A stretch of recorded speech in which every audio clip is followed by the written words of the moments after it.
জনবসতিপূর্ণ রাজধানী ঢাকার আকাশে নিয়মিত উঠছে সামরিক যুদ্ধবিমান। মিরপুর উত্তরা, তেজগাঁও সহ আশপাশের এলাকায় নিয়মিত চলে এই প্রশিক্ষণ। অথচ আন্তর্জাতিক ও জাতীয় নির্দেশনায় স্পষ্ট বলা আছে, জনবসতিপূর্ণ এলাকায় প্রশিক্ষণ ফ্লাইট না উড়ানোর ব্যাপারে। বিশেষজ্ঞরা বলছেন, এটি শুধু আন্তর্জাতিক সিভিল এভিয়েশন অর্গানাইজেশনের নির্দেশনার লঙ্ঘন নয়, বরং জনগণের জীবনের জন্যও একটি মারাত্মক ঝুঁকি।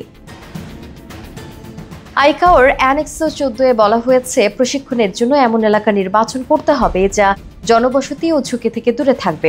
অথচ ঢাকার হযরত শাহজালাল আন্তর্জাতিক বিমানবন্দরের একই রানওয়ে থেকে যাত্রীবাহী ও সামরিক উভয় ধরনের বিমান উড্ডয়ন করে। পৃথিবীর আর কোনো দেশে নেই এমন নজির। এ প্রসঙ্গে এভিয়েশন নিরাপত্তা বিশ্লেষকরা বলছেন, এত ঘনবসতিপূর্ণ এলাকায় এয়ারপোর্টই থাকার কথা নয়, অথচ এখানে বাণিজ্যিক ও সামরিক দুই ধরনের ফ্লাইট চলছে, যা সরাসরি ঝুঁকি সৃষ্টি করছে।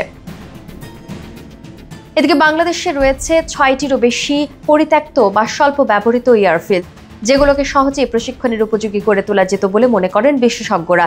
ঈশ্বরদী, ঠাকুরগাঁও, কুমিল্লা, লালমনিরহাট, ফেনী ও টাঙ্গাইলের এয়ার স্ট্রিপগুলোর রক্ষণাবেক্ষণ না থাকলে সামরিক প্রশিক্ষণের জন্য ব্যবহার করা সম্ভব। বিশেষজ্ঞরা মনে করছেন, অল্প খরচে এগুলোর আধুনিকায়ন করলে রাজধানী ঢাকার উপর চাপ কমবে এবং নিরাপত্তাও নিশ্চিত হবে।